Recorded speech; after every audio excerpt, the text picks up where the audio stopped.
Hey there guys, so recently I put together this little utility program here to design SVGs for ICs. We'll talk about why exactly I made it, how it works, where you can get it from, and a couple other notes about it. So, diving into it. I'm designing the schematic for the macro pad that we designed on stream here in flux.ai, and it has a large library of components, largely community driven. Right here is the 165 by Adrian95 that I'm using for the inputs, but when it came to the 595, the library mostly just had surface mount, not dips, not through holes. We did have the one, right, there it is. So this one by Jekstronics, all right, was available. However, if I drop this in here, you'll notice that all the pins are in one place. Now, in Flux, you can fork other people's components, like in GitHub, in order to make changes or modify them. So I could have taken this one and run with it, just fix that problem. I decided, however, looking at how Adrian95 had his set up, that I'd actually prefer to fork off of Adrian's, and that's how exactly we got here. I went ahead and forked off of him, as you can see right here, forked off of his 165. And then all that really needed to happen was I needed to A, supply a new SVG for the 595 because I wanted the pin layout differently from what he had. And B, I needed to get all the coordinates necessary for the new pin layout. So I hopped right into VS Code and just made a new SVG file and wrote it by hand. It's one of those things, SVGs are really just XML files, which means that they're very easy to write. When it comes to coordinates here, I just kind of got an idea looking at a couple different things on where about I would like the width and height, and then just based all the pins off of that.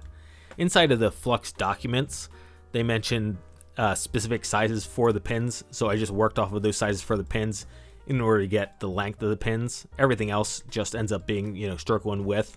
And Flux specifically says that you have to use white pixels, so all this is stroke white. I'll mention that again later on in the video, but for right now, this was pretty easy to knock out. It's one of those things, just do a little bit of math on what my size is, and with the offsets here for where the pins are supposed to start. And it really was quite simple to do. However, a couple days later, I was thinking about it, and I was like, well, since that was so easy to do, may as well write a full program. And that brings us to today. I figured I'd get the program done in like a day, one night of working on it after work.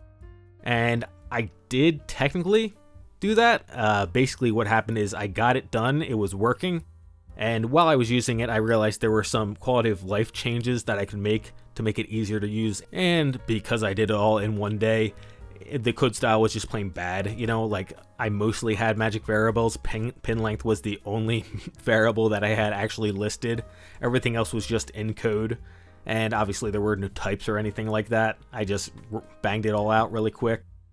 So the next day, second day, I spent setting all that up, setting types up, setting up the enums and the other stuff. So that was a 2-day project out of a 1-day project. However, it turned out pretty nice. All right, and now on to where you can find this.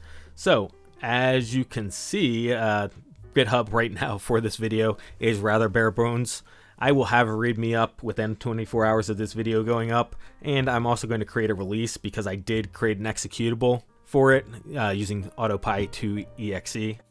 So those two things will be done. You'll be able to go over to releases here and get an exe if you would like it. Otherwise, one of the things, just clone the repo and then start running it.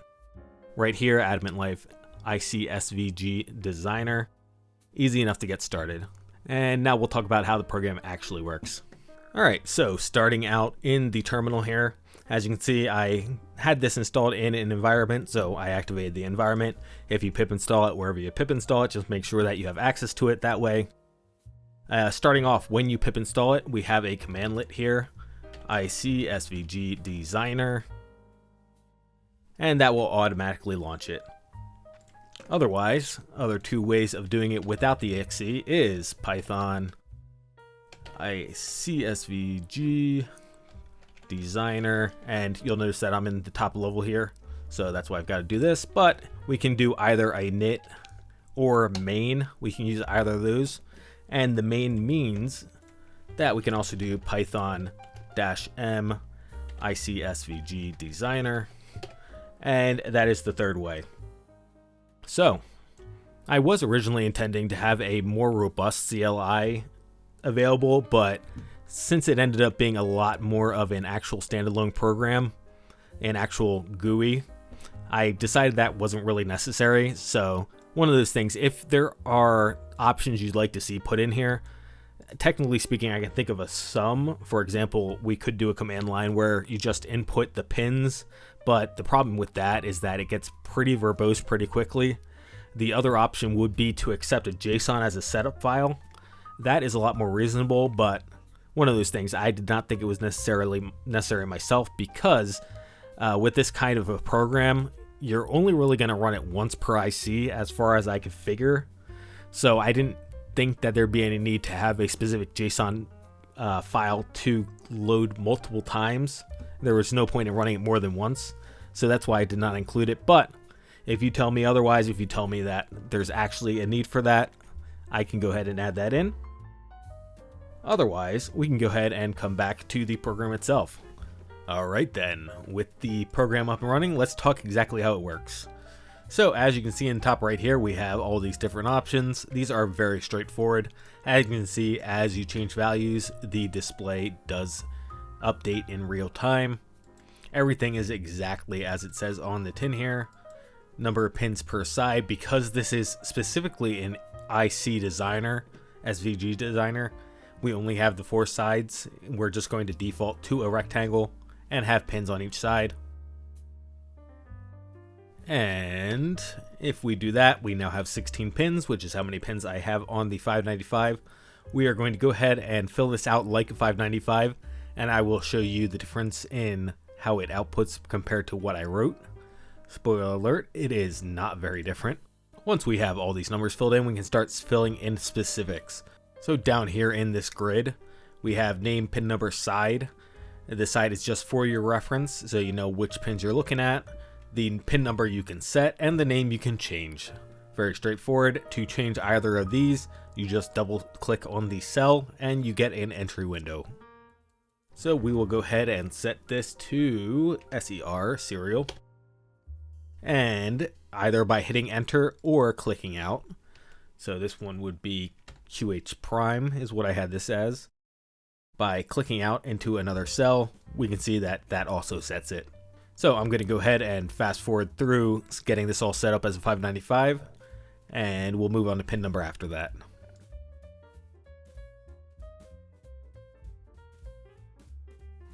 Alright, and with that set up, just a couple of notes really quick before we move on to pin number. First off, you may notice as I'm clicking around here, the pin that I'm clicking on is selected in blue on the preview. That just gives you a reference in case you get a bit confused because you changed names here and you're not really sure where they line up on the left-hand side here, for example. So that is useful. The next note is that the names can be duplicates here if that's necessary. There's nothing wrong with that. The program doesn't very much care. However, with pin numbers, it does care. So I'm going to go ahead and just throw some pin numbers in here really quick just to demonstrate. And again, works the same exact way editing as I mentioned before. And I'm going to attempt to export at this point just to show you the error. And as you can see, it says that we have pin number 1 is used by SER and QB, and pin number 3 is used by QA and QC. So it will not allow us to export at that point. All pins, as I mentioned, need to be unique in terms of pin number. And pin name does not need to. So I'm going to go ahead and just fix this up so that all the pin numbers are correct. And then we're going to the export phase. Alright, and there we are. So all the pins have now been labeled. That is not necessary for the record. You actually don't need to put pin numbers in there. That is simply for convenience. And I will now click export. So what's happening here, and you're not going to see it on the screen because the capture program is not capturing it, but I got a system dialog. So a file save as window. So I can just pick a location, supply it a file name, and it will name the SVG file rather as that name. So I'm just going to call it 595 and hit save. And now we have another dialog, as you can see right here, which says that it has been exported to the location. So let's hop back into VS Code really quick. And there's my 595, as you can see over here on the sidebar. So this is the SVG file. And I'm going to go ahead and format this really quick to compare to my original file. All right, and here we are. So first off, XML file thing. You'll see that we don't have the standalone here. I did a little bit of reading into what exactly standalone did, and it didn't sound like it was really necessary, so I removed that. This I had previously just been working off of an example, so that's why I included the doc type, etc. here. It does not seem to be necessary though. Next up, let me just hit the enter key here so we can actually see it. We can see that the width and height on the SVG itself, 150 by 230, 150 by 230, and the view box is 00, 150, etc.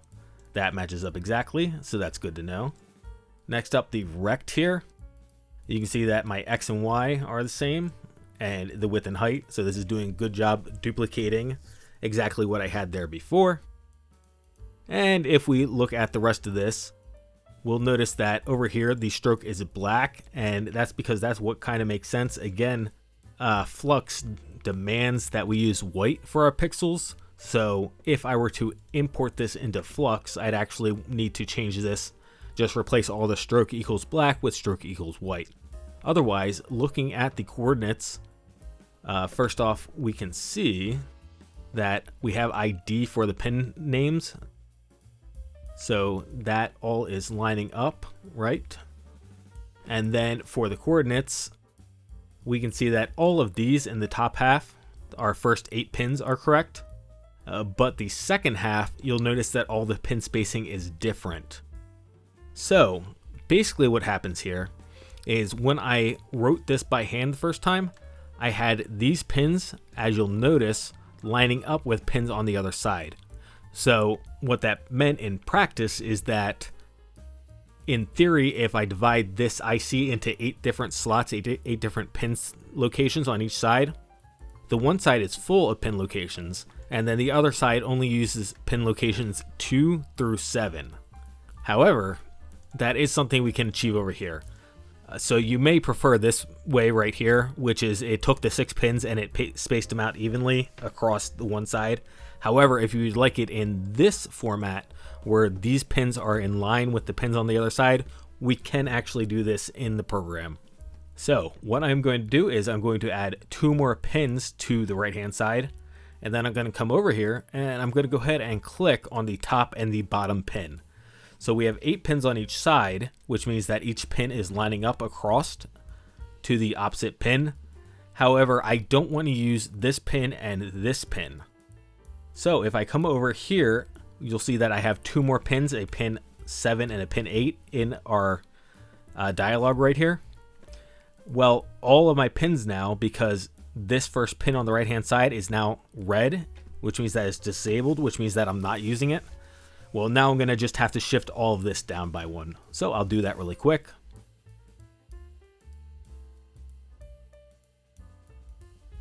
All right, and for this last one, this is the very first pin, as you can see in blue up here. I'm going to go ahead and just hit enter, and you can see that it replaces it with right pin 0. And if I come over here and hit delete and then hit enter, you can see that it actually reverts back to a blank. So when I output it this time, it's going to ask me if I want to replace the file, and I will. It's also going to ask me if I want to replace a text file. We did not talk about the text file previously, but I'm going to go ahead and hit yes overwrite. And now we have our export to location is okay. And let's go look at it. So let's open this back up and get you on the right side. All right, so I'm going to skip most of it, all right, because we've already seen that, and just jump to the fact that, as you can see here, when I highlight the 5944 right here, it lines up exactly with the 5944 on top, and the same will be true for everything else. So now we know that all our pins are lined up and everything is kosher across my two versions here. So on to that text file. The text file includes the location for all the pins we set up, and it includes the pin number if we supplied it. If we did not supply it, then instead of saying, for example, pin 15 right here, it would say left pin 1.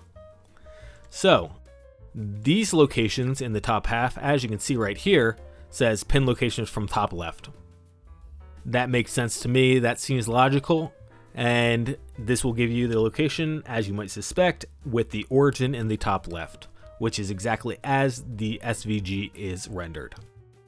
Now, with Flux, they actually took it from the center. They put the origin in the center of the SVG, and therefore you have to adapt all your coordinates based on that. So I am including in this text file the location for the pins from the center origin.